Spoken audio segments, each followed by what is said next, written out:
Grabe. Sobrang OA ng energy ninyong lahat. Kasi si TJ, sobrang kinakabahan siya kasi nga first time niya mag-show dito sa Montreal. Ako din actually, this is my first time performing in Montreal. So medyo hindi namin alam kung ano yung i-expect namin sa crowd na manonood tonight, but my gosh! Grabe, kahit may mga batang puyat ngayong gabi, todo pa rin.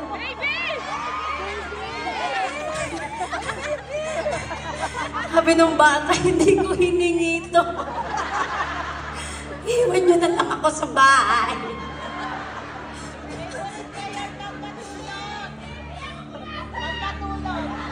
Para hindi umiyak, sinaksakan lang ng dede yung bata. Paiyak na. Hindi natuloy yung iyak ng bata, dumedi na lang. Wow, what an opening spill, dede.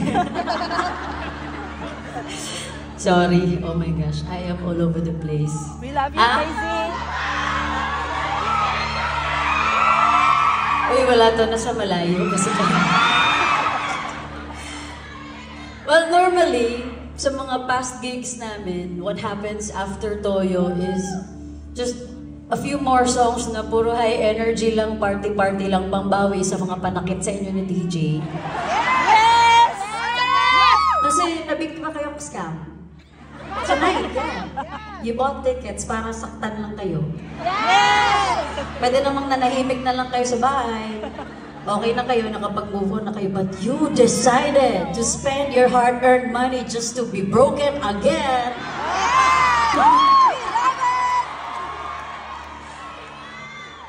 Hindi, charot lang.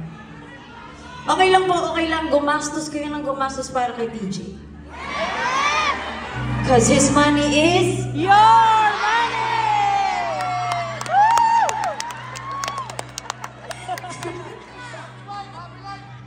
Ano kuya? Happy life. Correct. The only rule you should live by.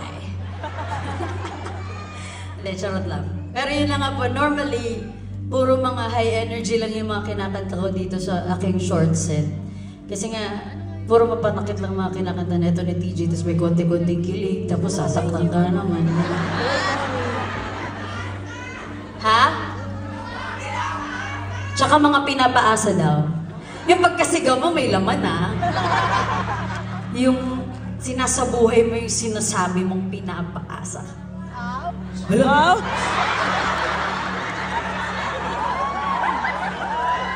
Uy, bista, ipamalikas na yun. Sorry po, may nagmura. Malinis. Ay, shit, seryoso na dapat. Ang cute mo! Pero yun na nga, tonight is extra special kasi recently I just released a new single na hindi ko makakanta ng live sa Pilipinas kasi nagtutour kami buong buwan. But kung okay lang po sa inyo, pwede ba? Yes kayo, kung okay lang po sa inyo, pwede po bang magbayad kayo ng dagdag na $500 each? Okay lang pala. Hindi, kung okay lang po sa inyo, pwede bang kantahin ko yung single ko for the very first time? After siya release. Ha? Kung makachika to kalim mo manager, sige lang, go lang, go.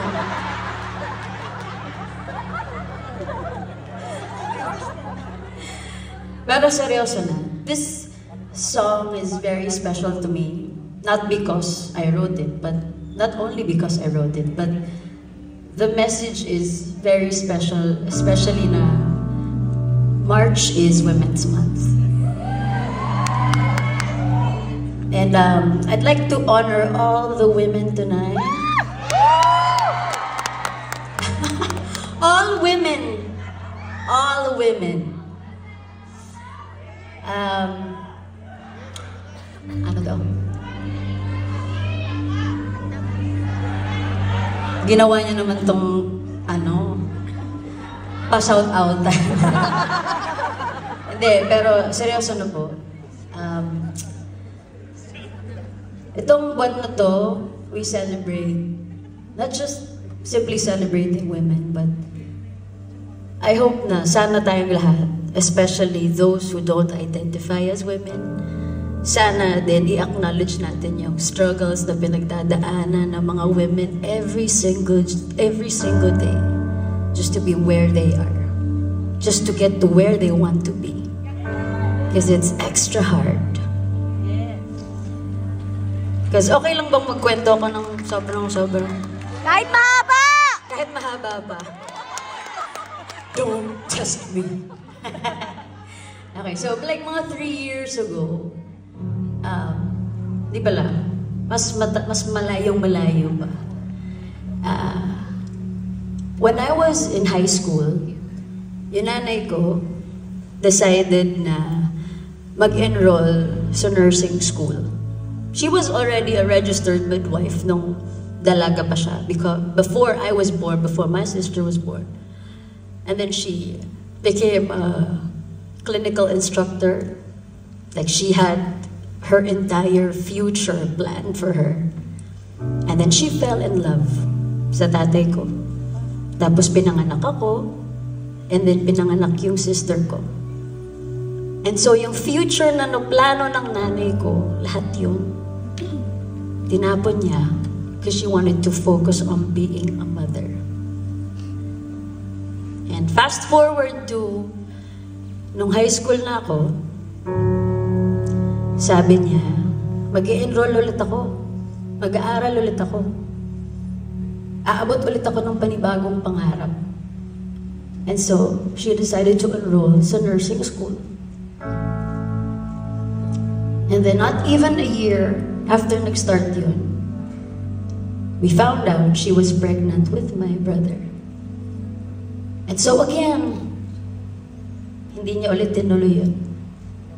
Kasi nagpakananay muna siya.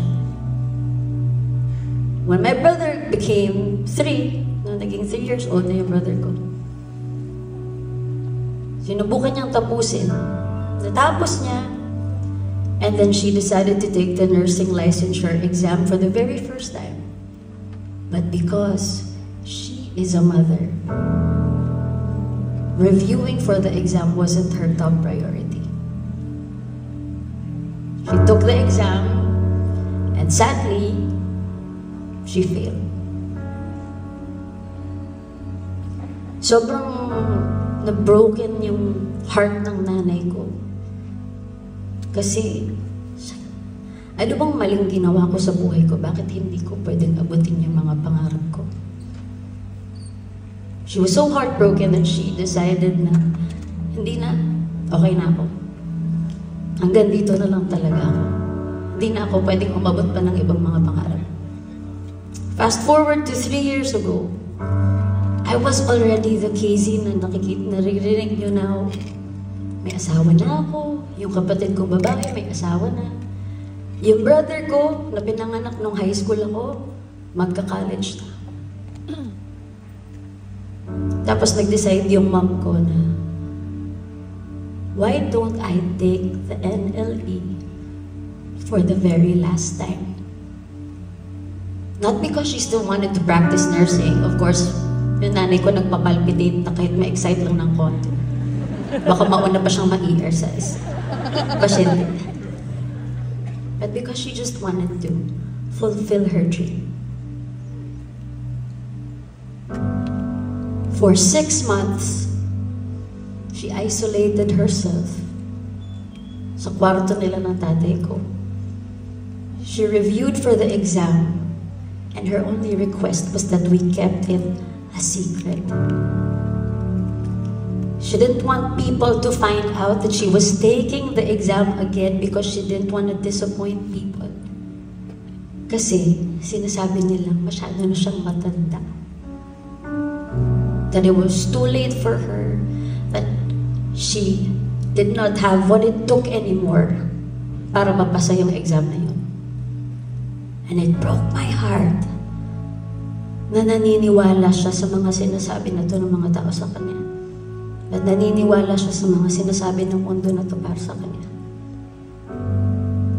Na because of her age, She wasn't allowed to reach for her dreams anymore. She wasn't allowed to fail. She wasn't allowed to dream bigger for herself. And I realized na there are so many numbers that put pressure on women. For my mom, it was her age. Matanda na ako eh. Ay hindi na ako pwede mangarap. Hindi na ako pwede maging nurse. Hindi ko pwedeng pagsabihin yung pagiging nanay at pagiging career woman. Dahil matanda na ako. For me, I'm 4'10". So mga hindi po nakakaalam. The only reason why you think I'm normal size is because every single day of my life, I wear 5-inch heels, 6-inch boots. Just so, when I go on stage, the conversation would not just be about, ay, ang liit mo pala. Because the world is built for normal-sized people. And yung number na to, yung number na yun, yung height na yun, na laging sinasabi sa utak ko, that puts pressure on me, especially being part of this industry. I have to be more as an artist because I'm small, because I'm short. When I'm performing with other artists, I have to shine through my performance kasi hindi ako makikita, hindi ako maririnig kasi nasa likod lang ako kasi maliit ako. And for other women, it's their ranking and their careers. Pangalawa lang ako, pangatlo lang ako. Pwede din yung weight nila, ay, overweight ako, kaya hindi na ako pwede mangarap, hindi na pwede mangyari to sa buhay ko. So many numbers that put pressure on women. But, at sa totoo lang, these numbers don't lie. Ideally, para sa akin, maganda talaga kung between 5'4" to 5'9" yung height ko, di ba? Pwede mag-konting heels, pero hindi pa rin sobrang matangkad na matangkad. Or, pag nagkaanak ka, ideally, dapat between 25 to 30, para maganda yung pagpanganak mo. Dapat healthy, dapat ganito, dapat ganyan. But the thing is, you're not always gonna fit the standards. Pero, does that mean hindi na tayo masaya? Does that mean we're not allowed to be happy anymore? Does that mean we're not allowed to reach for our dreams anymore? Does that mean we will never be okay in this life because we don't fit the standards?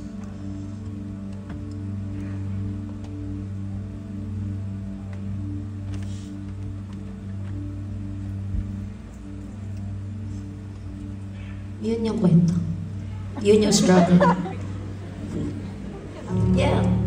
And usually, pag may nag-open up ng ganito, there is a solution. But the solution is this and that and this and that. But wala akong mabibigay na sagot. It's a struggle that I face every single day. And that I have to remind myself every single day that I am more than this number. That this number doesn't define me.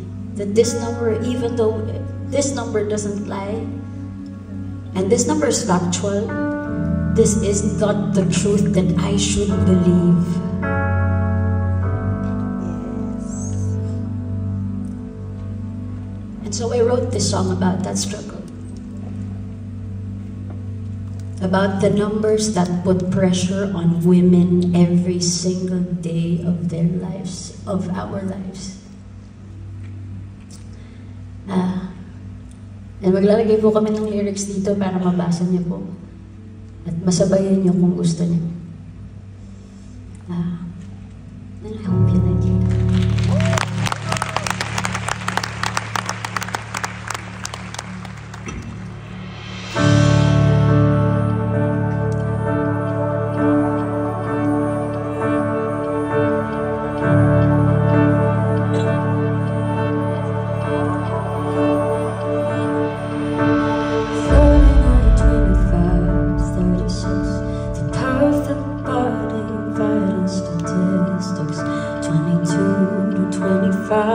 Do I still have the right being mine? 20